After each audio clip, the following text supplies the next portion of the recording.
Ayan ang ating partner sa kape. Ayan, so titikman natin kung gaano ka-crunchy. Good morning!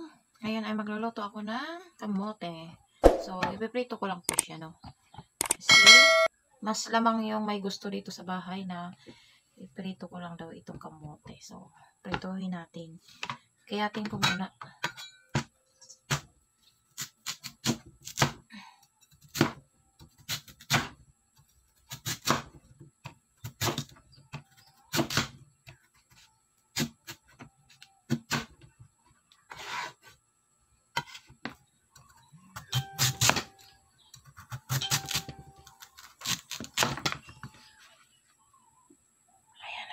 So, piprituhin na po natin.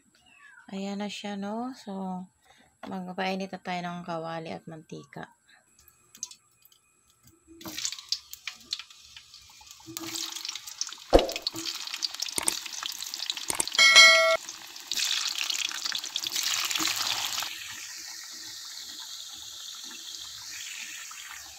So, ayan, no? Luto na po. Lalagyan natin ng sugar.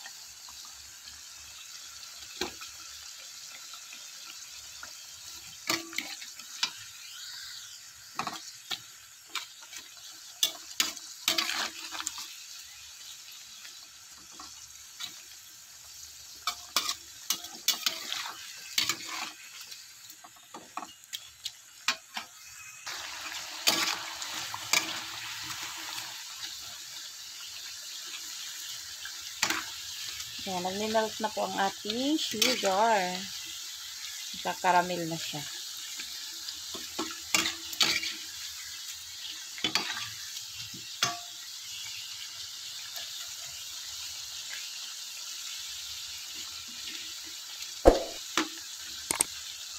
Haluin lang po natin para kumapit yung asukal.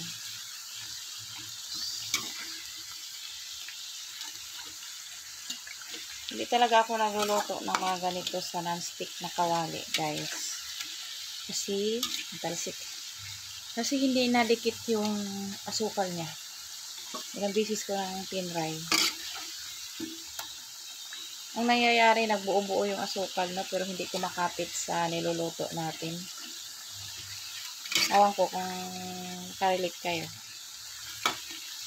Ayan, hinaan natin ang apoy.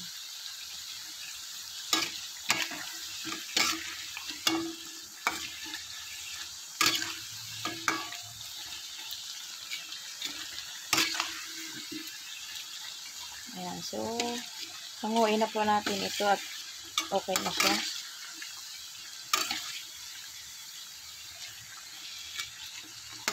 Ayan, dikit yung asukal niya, no?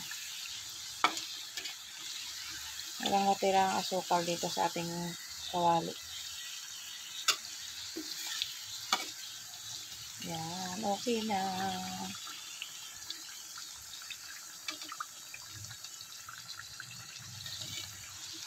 Kamutik kiyo.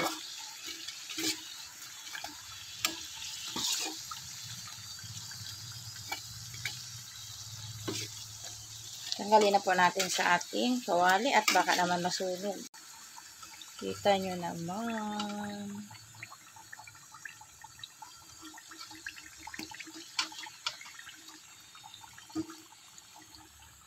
Pak.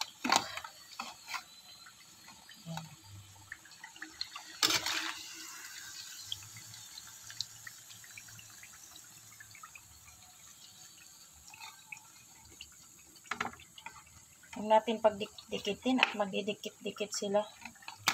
Ayan, mahirapan tayong magtanggal. Ayan.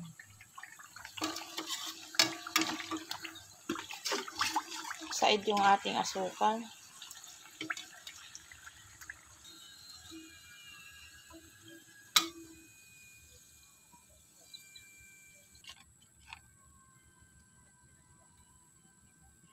Lagay naman natin yung kasunod. Almusal ko ito, guys. Kasi tulog pa yung mga anak ko. Magkakape ako. Nabuboring ako magkape na wala akong inunguya. So, ayan. So, ganun ulit ang proseso, no, ng pagluluto natin. Hintayin lang natin siya uling maluto. Tapos lalagyan natin siya ng asukal. So, ayan. Kita nyo naman kung gaano ito ka-crunchy ang ating kamote cube. Ayan. So, kasi mainit pa siya. Pero pag malamig na to mamaya ay hindi na to siya malutong. So, yan lang po. Sana'y nagustuhan nyo ang video ko ngayon. Ayan, tayo magkakape na. Maraming salamat sa inyong panonood. God bless us all and see you on my next video. Bye-bye! Ayan.